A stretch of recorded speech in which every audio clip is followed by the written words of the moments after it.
Kemudian baru-baru ni saya juga ada tengok kabar angin juga bahawa Bank Negara Malaysia mungkin akan turunkan OPR.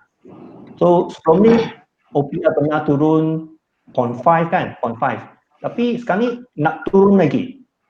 So agak-agaknya kalau Bank Negara Malaysia dia nak turunkan OPR lagi, apakah implikasinya kepada pasar hartanah? Mungkin speaker-speaker sekalian boleh share pandangan anda? OPR turun ya. OPR ni bukannya untuk property je. Kadang-kadang ada orang silap OPR ni untuk property je, untuk mortgage tak. Sebenarnya OPR ni untuk keseluruhan ekonomi booster. That's why kenapa Bank Negara turunkan overnight policy rate ni. Untuk sebenarnya untuk ekonomi, sebab monetary policy ni dipegang oleh Bank Negara Malaysia. So Bank Negara Malaysia kena tengok dia kawal inflation, dikawal interest rate, dikawal macam-macam lagi. So overnight operating rate ni salah satu ni lah, satu indikator ni. So dia tengok keseluruhan ekonomi ni. Ini secara big picture lah kenapa OPR turun. Bila OPR turun maksudnya ekonomi sekarang ni tengah berada dalam keadaan yang turun juga. Jadi Bank Negara untuk boostkan balik ekonomi, so dia turunkan OPR lah. So kalau kita tengok kan, kalau OPR macam property market okey, property market okey, orang still beli property macam biasa tapi ekonomi macam lembab je. So means that dekat property tu ada speculation. Ada speculate yang main dekat property tu, sebab ekonomi lembab tapi property bukan main rancak, harga makin naik, meningkat kan. Masa kita tengok pada tahun 2013, 14 lebih kurang macam tu kan. 2012, 2013 property okey tapi ekonomi macam biasa je. That's why OPR Bank Negara Malaysia akan naikkan OPR untuk menstabilkan balik ekonomi supaya tak ada banyak speculation lah main. So means bila OPR turun, secara tak langsung interest rate akan turun. So termasuklah kita punya mortgage, kita punya pinjaman perumahan lah. Tapi pinjaman yang berdasarkan floating rate je lah. Kalau personal loan ke hire purchase tak langsung terlibat lah kalau ada turun naik OPR ni. So this advantage kita punya mortgage akan turun, kadar faedah pinjaman kita akan menurun lah. So means that kalau kadar faedah kita akan menurun, so bulan Januari hari tu dah jadi berapa? 2.5. Januari 2.75. Januari 2.75. 2.75 kan? Yes. So bulan Mac itu 2.5. So ada dengar udah nak turun balik kan. So maybe 2.25 ataupun 2.0. Kalau kita tengok sejarah pada tahun 2008, krisis ekonomi dunia tu 2008.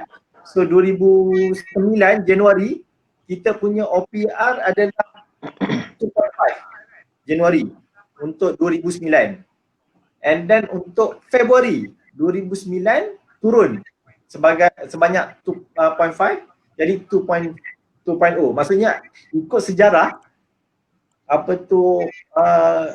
kita punya OPR ni boleh turun sampai 2%. So itu pasal ekonomi kalau kita tengok kan sejarah krisis ekonomi. So kalau dia turun, so means that kita punya kadar faedah untuk perumahan pun akan turun lah. So untuk buyer okey lah.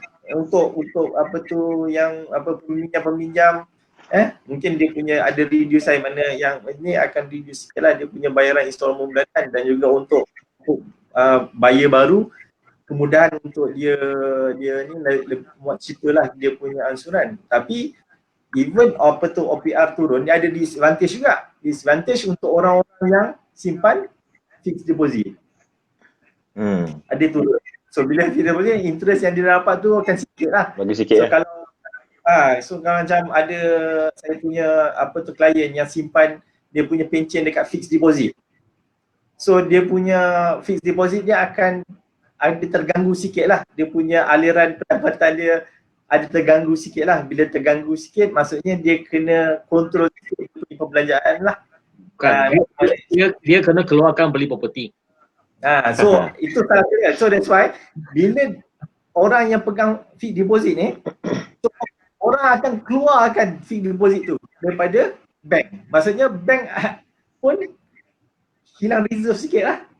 So kita dah beralih daripada orang menyimpan FD, dia keluar pergi invest kat tempat lain lah. So tu disadvantage kalau OPR turun. So dia nak stabilkan balik ekonomi lah. Kita tengok kita punya, tu pandangan saya lah. Okay, OPR ni kalau macam Najib cakap tadi lah. So bila dia turun, actually dia akan ada, kita sendiri as orang kata pemilik hartanah akan ada lebihan tunai di tangan. Kalau mungkin dulu kita bayar, let's say lah kita bayar 1,500, so lepas OPR turun, interest rate turun, then mungkin kita ada lebihan mungkin dalam 200-300 di tangan, yang mana kita guna duit ni untuk buat perbelanjaan lain. So basically itu dia punya mekanisme yang BNM buat untuk rancakkan balik ekonomi lah.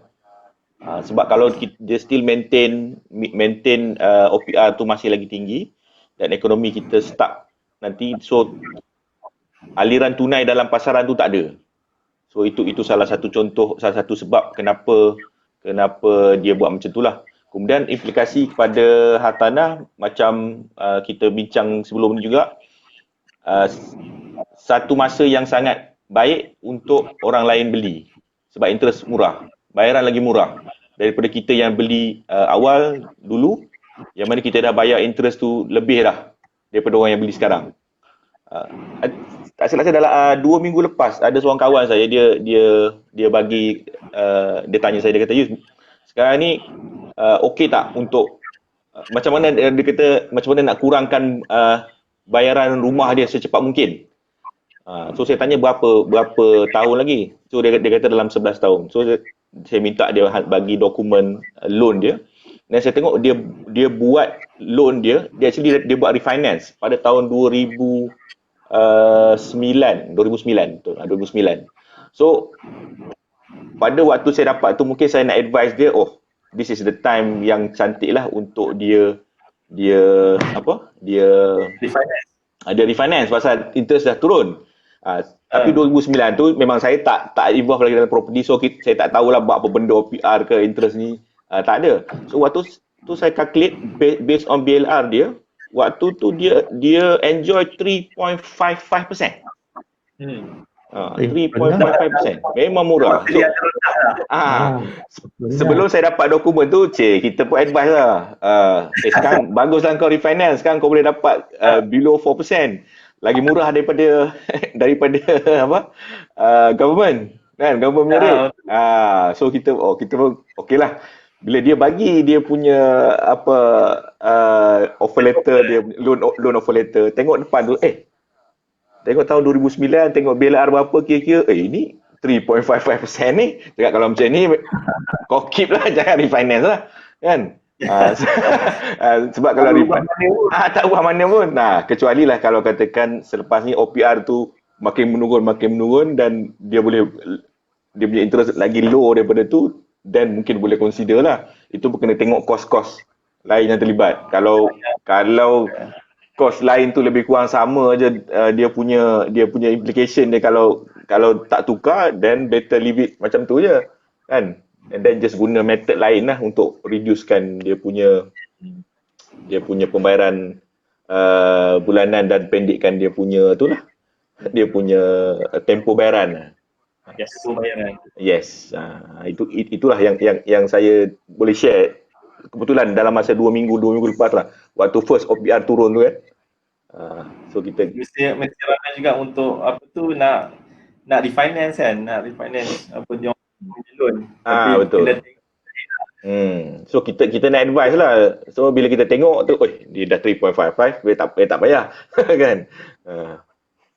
Unless dia nak buat cash out ke, lain betul lah, kan. Yes. Cuma dia punya orang kata matlamat dia dia bukan nak cash out, dia nak reduce dia punya tenure dia supaya dia cepat habis lah pembayaran dia. So daripada situ lah saya buat calculation tu, saya cakap at this moment continue macam biasa lah, jangan apa-apa dulu sebab tak ada banyak beza sangat daripada apa yang interest yang dia dapat dulu. Betul. Isaac ada apa-apa nak tambah? Okay, I nak tambah sikit lah. So rumors is so-called katakan ini meeting untuk OPR nak turun tak nak turun tu adalah dari bila 5 hari bulan Mei. Sudah dekat lah, hari ini sudah 2, lagi 3 hari. So waktu mereka akan bincang tu akan announce lah. Biasanya malam akan announce lah, okay. So lepas so-called petang announce, kalau memang dari apa yang kita speculate this round, dia akan drop by 0.5. So terus drop tak ada 0.5. Oh, memang dalam ni terus drop 0.5 This is apa yang I study dalam articles lah. So yang these few days keep do a lot of banyak bacaan dengan tu aja. Suspect. So jatuh dia akan jatuh lah. So I believe lah. Jatuh 0.25 ke atau jatuh 0.5 itu memang tak tahu lagi ni. Tunggu jawapan lah. Lagi 3 hari lah. So let's say lah kita cakap andaian lah. Bukan aja cakap lah nanti ini keluar nanti orang wah bukan negara Malaysia lah apa pun dia cakap lah. Okay. So if jatuh 0.5 like so called what Najib said, so dia akan jatuh dalam so called dalam 11 tahun ni paling rendah 2.0% dia. So OPR. So kalau 2.0% maksudnya loan akan jadi lebih kurang paling rendah lah based on I punya tahu sekarang lah.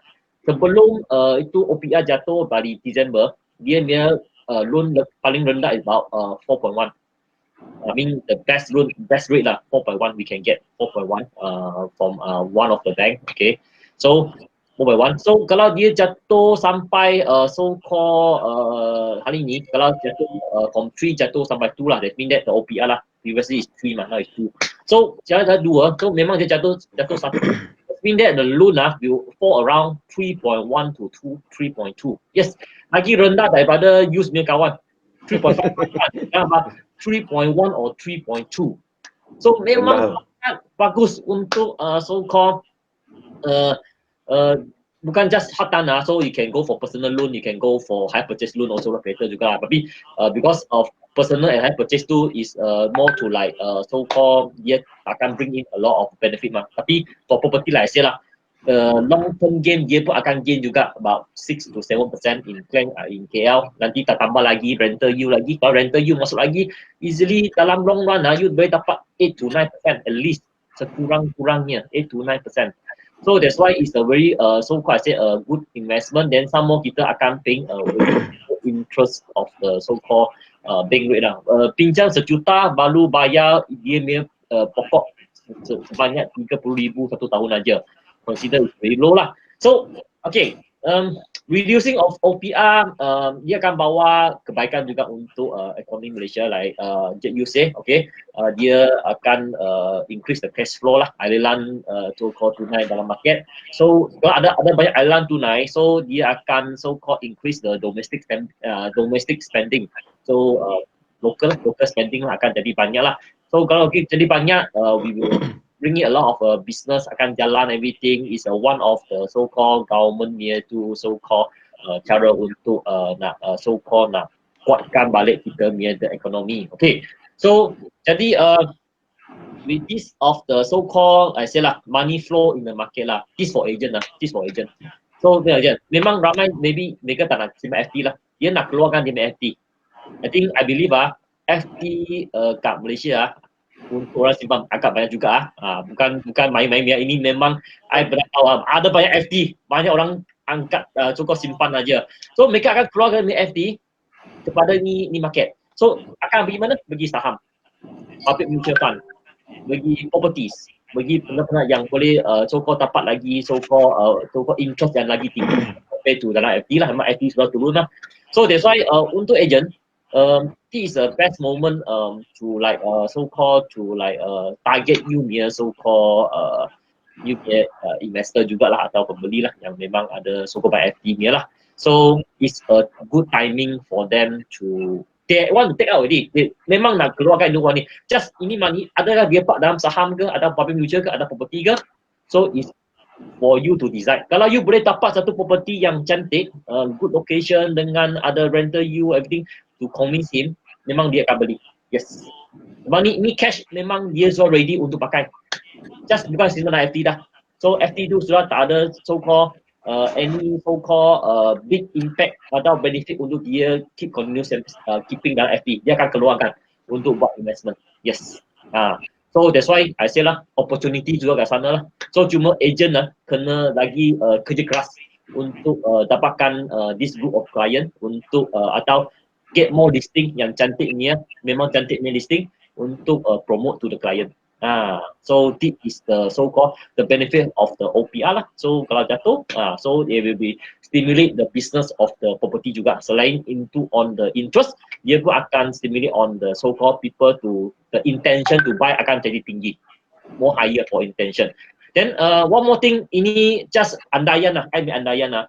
Kalau OPR jatuh, so for bank dia akan dapat keuntungan yang rendah, betul tak? Sebab ni interest jatuh mah. So dia pun akan so-called collect back sikit lah. So kalau untuk bank, dia nak maintain balik dia punya so-called profit untuk last 2 year or last 3 year or last year.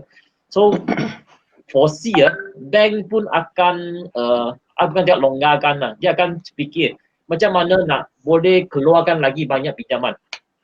Okay, pinjaman kepada itu market untuk dapat balik lagi untung. I mean that dulu, okay let's say lah, contoh lah andaian lah, maybe satu bank last year dia buat 1 billion dia itu pinjaman, dia dapat ini untung. So since OPR jatuh, dia memang dia nak dapat ini untung, sama dengan untung atau increase dia untung, dia kena apa? Dia kena so-called tambah lagi kan, betul tak? Maybe nak buat pinjaman sampai 1.2B, 1.3B, extra lagi 0.2 or 0.3 so-called wang lagi. So that's why ini pun advantage untuk semua agent juga. Take this as a important note lah. So kalau ada bank dia akan buka pipe, okay? Tengok di part bomba ke atau part kecil lah, okay? So kalau part bomba tu is a peluang untuk kita untuk so-called memudahkan kita as agent untuk convert kita punya loan. Yes, convert kita punya loan. Bank juga nak bisnes juga. Takkan dia just due to COVID ke, ekonomi ke, dia semua tak boleh pinjam. Okay, semua tutup aja. Okay, I tak nak ini untung, I tak nak aja. Tak boleh. Shareholder memang tak boleh bagi dia bawa macam tu. Dia memang nak setiap tahun dia increase dia punya to profit juga. So that's why pay in mind lah. So this is for me OBR jatuh lah is very advantage for all. Selain kita as an agent, all the market environment is akan tukar. Yes. Alright. Ya betul. I think OPR penurunan ni dia akan bagi kebaikan lah. Kalau tengok projek sekarang ni ada banyak package baru yang zero down payment semua tu kan. So tambahan lagi dengan interest rate yang murah. Kalau nak beli rumah sekarang ni sama, bukan cakap beli tak beli. Ataukah ada lihat nak beli ke tidak, itu je. Sebab sekarang ni kalau you tengok, kalau ada perasan, sekarang ni ada projek juga dia ada DIPS. Adakah anda semua tahu apa tu DIPS tak? Kalau anda ada melapor hartanah dalam masa 2010, 2011, anda mesti pernah dengar DIPS, Developer Interest Bearing Scheme. Betul tak? Sekarang ni pun ada pemaju, dia absorb interest during construction untuk projek-projek tertentu. So kalau interest rate turun, pemaju offer package yang bagus, yang ni semua ni untuk merangsangkan ekonomi. Sebab nak merangsangkan ekonomi sebab kita nak duit tu pusing. Kalau pernah study ekonomi, you akan tahu hal laju duit. Kalau duit tu pusing semakin cepat, that means daripada A sampai P, B sampai C sampai D, duit tu pusing, dia akan mencetuskan rangsangan ekonomi. So ekonomi akan boom. Lepas sekarang ni kerajaan dia turunkan OPR, dia bagi perhatian, dia bagi banyak benda ni sebab dia nak duit tu dalam pasaran.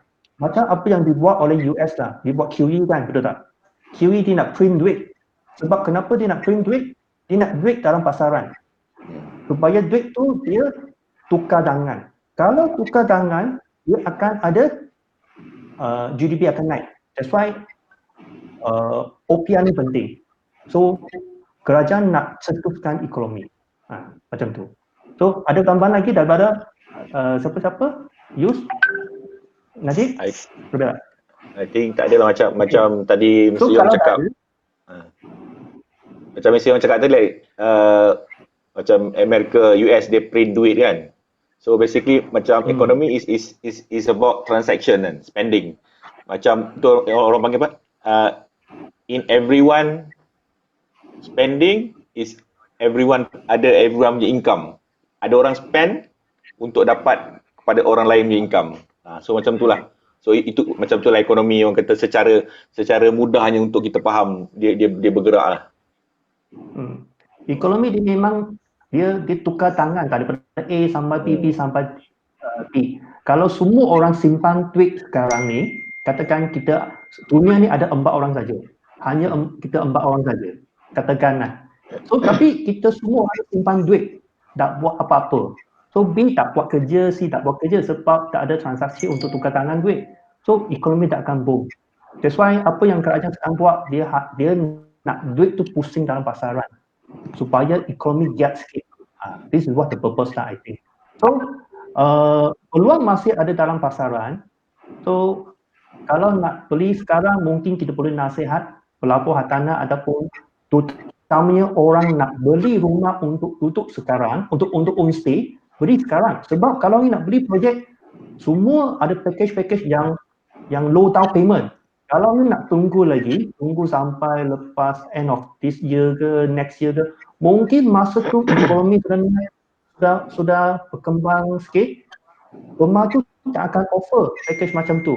Sekarang kita tengok projek perumahan ada offer RM50 booking fee. Kemudian kalau loan lepas je, boleh dapat rumah. Package ni bukan selalu ada lah. So mungkin dalam masa kekawatan, baru kita rasa package ni wujud. So kepada semua ejen-ejen sekalian, cuba kita bagi tahu informasi ni kepada kita punya prospek, kita punya pelapor hartanah. Nak beli jangan tunggu, beli sekarang. Kalau mampu beli sekarang juga. Itu pendapat saya. Ya, I last year pun sudah beli loh. End of last year sudah beli loh. Sudah ingat is a good timing already. Yes, we already send it. Boleh beli lagi. Now it's more better, yeah. Because kita selalu tak tahu bila dia adalah bottom. Tell you lah. Nobody will be bottom. When is the bottom lah? Kalau sudah tahu I sekarang hari ini ya sudah tahu dah beli. attempt itu so called Ministry of Finance itu discussion already. So based on apa yang so called data yang kita nampak, it look it's almost bottom lah. It's at the bottom part already. Yes. So it means that dia adalah timing yang sesuai lah untuk start berlabur hartanah lah dengan yang tidak akan so called making loss lah. Making loss. Yes. So it's timing. Mungkin lepas ni kita boleh buat satu sesi live lagi untuk kita bincang apakah property investment yang paling best kita pernah invest. Ejen-ejen semua nak dengar ke? Kalau nak dengar, mungkin boleh tulis saya lepas ni kita boleh arrange dengan leader ke, dengan siapa-siapa ke, kita buat satu sesi lagi, kita share story, cerita pelapor hartanah setiap individu tu. So supaya kita tahu di mana dia melabur, kemudian harga beli dia berapa, lepas sekarang ni harga turun naik sampai berapa, at least kita share info macam ni lah. So sebab setiap orang tu dia ada journey, dia ada cerita dia masing-masing. So kita nak tahu juga macam mana anda melabur hartanah supaya kita juga merangsang setiap individu lah untuk melabur juga. Siapa nak? Oh, ramai juga. Mungkin lepas kita jemput ejen lah. Buat sesi live juga, 2-3 orang kita cuba nak share ilmu. Okay?